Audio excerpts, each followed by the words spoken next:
Hi everyone, so I'm back, and instead of talking about a whole album today, I'm going to be talking about a single song, and the song is called Blue Lamp from the heavy metal soundtrack, which came out in 1981.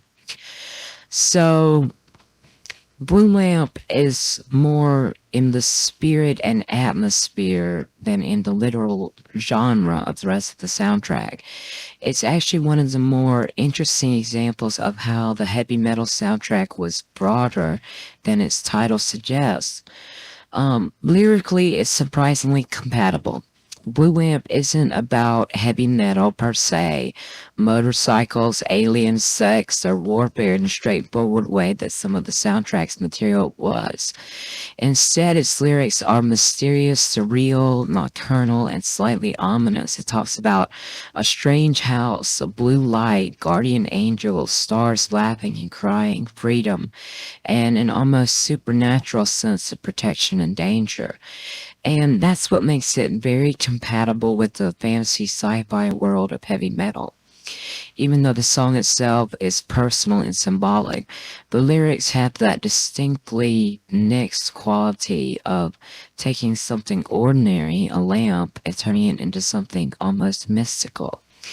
The song was inspired by an actual Tiffany blue lamp her mother gave her, which she carried with her after joining Fleetwood Mac.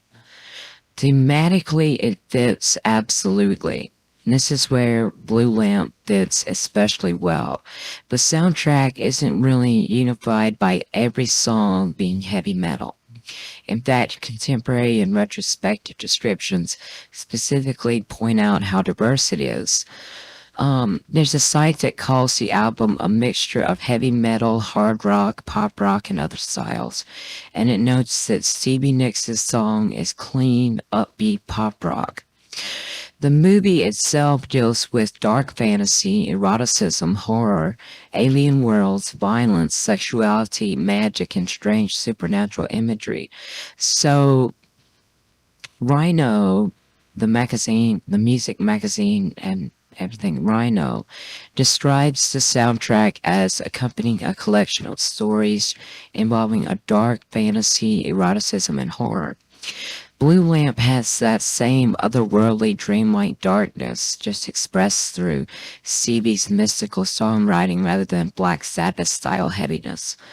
Stylistically, this is where it really stands apart. Musically, Blue Lamp is probably one of the least heavy songs on the album.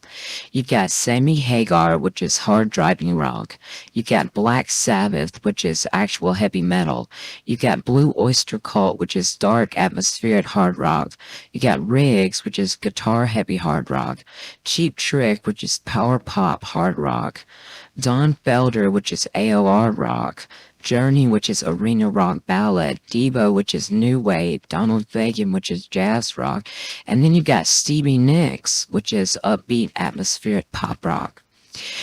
Um, so the site I was on, they said they specifically characterized Blue Lamp as clean, upbeat pop rock, while other retrospectives call it fluttering pop rock. And that's why it actually works, because the soundtrack was never intended to sound like 16 consecutive Black Sabbath songs. It was designed as a musical journey through the different moods of the film. Rhino notes that the soundtrack brought together Journey, Stevie Nicks, Cheap Trick, Black Sabbath, Sammy Hagar, Devo, and others. And there's an important connection. Blue Lamp was essentially the beginning of Stevie's solo career. She said that it was the first thing she recorded with musicians outside of Fleetwood Mac, and it became the beginning of Belladonna, her first solo album outside of Fleetwood Mac. So there's an interesting irony. The first song of Stevie Nicks' solo career was placed at the end of one of the most bizarre, sexually charged heavy rock soundtracks of the early 80s, and somehow it worked. I describe it this way. Blue Lamp doesn't sound like be other songs on the heavy metal soundtrack, but it sounds like it belongs in the world of the heavy metal soundtrack. It's the mystical, feminine, dreamlike corner of that universe, the same reason True Companion and Open Arms can coexist with Black Sabbath and Blue Oyster Cult. The soundtrack is more accurately a 1981 rock fantasy sampler than a pure heavy metal album. So I hope you enjoyed me talking about the song Blue Lamp from the heavy metal soundtrack. And I want to do some more videos like this where I talk kind of about music, just short things where I talk about music, not necessarily whole albums, although I do plan to do some of those too sometime. But I hope you enjoyed this and I hope you stay tuned for more, and I'll see you next time, everyone. Bye bye.